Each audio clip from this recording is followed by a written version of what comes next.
여러분 혹시 사랑을 배급하고 계시진 않나요? 자식이 말을 잘 들을 때만 인자한 미소를 지어주고, 손주가 재롱을 떨 때만 사랑을 표현하고, 배우자가 내 마음에 들 때만 평화를 허락하는 것. 우리는 이것을 사랑이라 부르지만 심리학에서는 이를 조건부 배급이라고 부릅니다. 받는 사람도 주는 사람도 늘 불안합니다. 언제 이 배급이 끊길지 모른다는 두통 같은 긴장감이 관계를 지배하죠. 그런데 말입니다. 2000년 전의 한 기록은 전혀 다른 사랑을 이야기합니다. 조금씩 나누어 주는 게 아니라 항아리째 머리 위로 쏟아부어 버리는 사랑. 그래서 도저히 바닥을 보려야 볼 수 없는 식지 않는 기쁨에 대해서 말이죠. 오늘 이 영상에서는 당신의 인생을 고단하게 만들었던 계산기 사랑을 집어던지고, 어떤 시련 속에서도 가족과 지인 사이에서 기적 같은 평화를 누리는 3가지 비밀을 공개합니다. 오늘 이 원리를 깨닫는 순간 당신의 남은 인생에서 관계의 갈증은 영원히 사라질 것입니다. 많은 부모가 착각합니다. 아이가 잘못했을 때 엄하게 사랑을 거두어야 아이가 정신을 차릴 거라고 말이죠. 하지만 이건 착각입니다.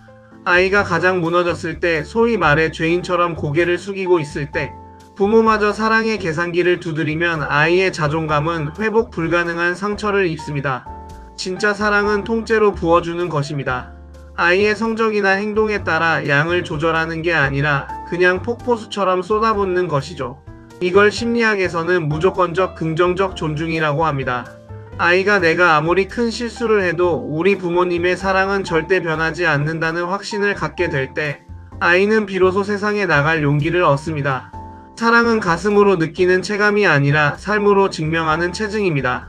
오늘부터 아이가 사고를 치거나 좌절했을 때 비난 대신 이렇게 말해보세요.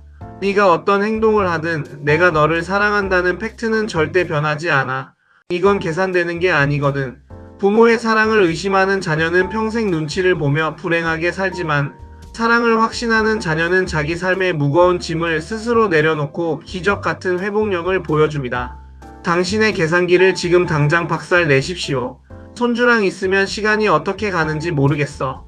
하루 종일 놀아줘도 몸은 힘든데 마음은 생생해. 이런 경험 있으시죠? 성경에는 이런 문장이 있습니다. 7년이라는 세월을 단 며칠처럼 느꼈다. 이건 단순히 기분 탓이 아닙니다. 대상에게 완전히 몰입하여 측량할 수 없는 기쁨 속에 머물 때, 우리 뇌에서는 강력한 회춘 호르몬이 나옵니다. 손주를 향한 기쁨은 에너지를 소모하는 소비가 아니라 오히려 당신의 생명력을 채워주는 기쁨의 태양과 같습니다. 문제는 우리가 손주를 볼 때조차 평가를 하려 한다는 겁니다. 얘는 왜 이렇게 키가 안 커? 공부는 잘하려나? 이런 계산이 들어가는 순간 기쁨의 온도는 급격히 식어버립니다. 방법은 명확합니다. 손주를 볼 때 첫사랑의 감각을 회복하세요. 얼마나 잘하나 평가하지 말고 그 존재 자체가 내뿜는 생명력에 온전히 몰입하는 겁니다. 기쁨의 주인은 환경이 아니라 당신의 태도입니다. 계산되지 않는 순수한 기쁨 속에 머물 때 우리 몸의 노화시계는 천천히 흐릅니다. 사랑에 빠진 7년은 며칠보다 짧고, 그 안에서 누리는 기쁨은 죽을 때까지 식지 않는 엔진이 됩니다. 행복한 집은 대문을 열기도 전에 티가 납니다. 왜냐고요? 안에서 터져 나오는 웃음소리가 담장을 넘어 멀리까지 울려 퍼지기 때문입니다. 옛 기록에 즐거워하는 소리가 멀리까지 들렸다는 표현이 있습니다. 이건 단순한 묘사가 아니라 안식의 원리입니다. 가족이란 서로의 짐을 대신 짊어지고 낑낑거리는 곳이 아닙니다. 함께 있는 기쁨이 너무나 커서 밖에서 짊어지고, 온 세상의 온갖 근심과 무거운 짐들을 아무것도 아닌 것으로 증발시켜버리는 곳이어야 합니다. 오늘부터 집에 들어갈 때 한 가지만 약속하세요. 세상에서 겪은 짜증, 불안, 근심은 모두 신발장에 벗어두고 들어가는 겁니다. 그 무거운 자루를 집안 식탁까지 끌고 들어오지 마세요. 그리고 아주 작은 일이라도 가족과 함께 크게 소리내어 웃으세요. 인위적이라도 좋습니다. 웃음소리가 집안을 채울 때 그 집의 화평은 외부의 시련을 막아내는 강력한 방어막이 됩니다. 가족 간의 사랑을 당연하게 여기고 표현하지 않는 것만큼 큰 비극은 없습니다. 오늘 그 풍성한 사랑을 구체적인 언어로 표현하세요. 우리 집 웃음소리가 담장을 넘을 때 당신의 삶을 괴롭히던 모든 애구는 물러가고 기적 같은 평화가 찾아옵니다. 오늘 우리는 3가지를 배웠습니다.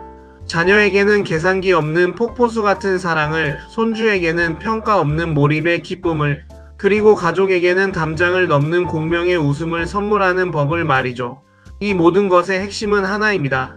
사랑은 내가 쥐어짜내는 것이 아니라 이미 부어 주어진 풍성함을 그저 흘려보내는 것이라는 사실입니다. 당신이 먼저 이 사랑의 신비를 믿고 평안해지세요. 당신이 기쁨의 근원이 될 때 당신 주변의 모든 관계는 안식처가 될 것입니다. 삶의 모든 무거운 짐들이 물러가길 희망하십니까? 오늘 사랑하는 사람에게 전화를 걸어 조건 없이 사랑한다는 확신을 전해보세요.